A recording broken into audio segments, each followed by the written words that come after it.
Yan, so yung mga magiging meron akong gustong ipakita sa inyo. Ito, kung gusto nyo umamo agad yung ibon nyo, ganito.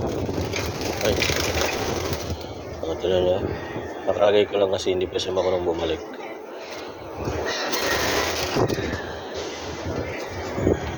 Siya marunong bumalik. Mahirap kasi ito eh, bago pa lang. Yan, tawing ginawa ko baka nahawakan natin siya. Yan, tapang yan eh. Yan pahawak. Yan. Baka mo siya, dapat lagi mo siyang hawakan. Bago pa lang kasi kagahapon ko lang siya nilagay dyan. Yan para umamo. Tapos nilagyan ko siya ng yung vitamin po para anti-stress. Hindi siya nai-stress. Yan. Tapang yan. Spotty daw. Gagamitin ko pala ang to.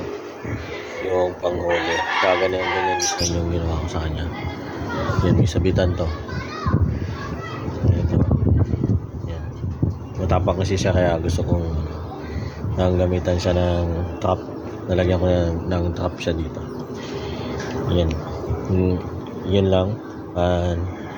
Napunto ko yung gusto kong puntuhin. Yan. Pag gusto mong maging maamo yung ibon mo, ganito gawin mo lang. Yan. Tali mo siya. Yan. Binawang pala yung tali niyan, mga kageng-geng. Tapos ito may ganito siya. Para kahit ikot-ikot siya dyan, may ikot din to. Hindi pipilip ito. Spotty dove. Ito naman ang gagamitin kong ipang-hunt natin. Yan.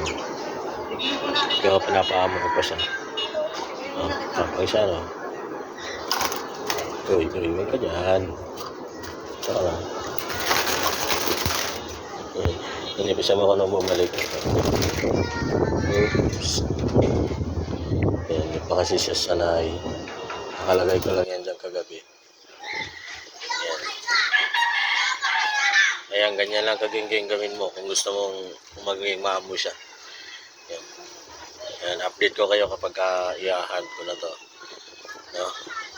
Yan lang kaging. Thank you sa panonood ng aking videos. Follow mo na rin ako dyan para updated ka sa mga natin, hunting at saka yung pag-aalaga ng mga ibon. Okay.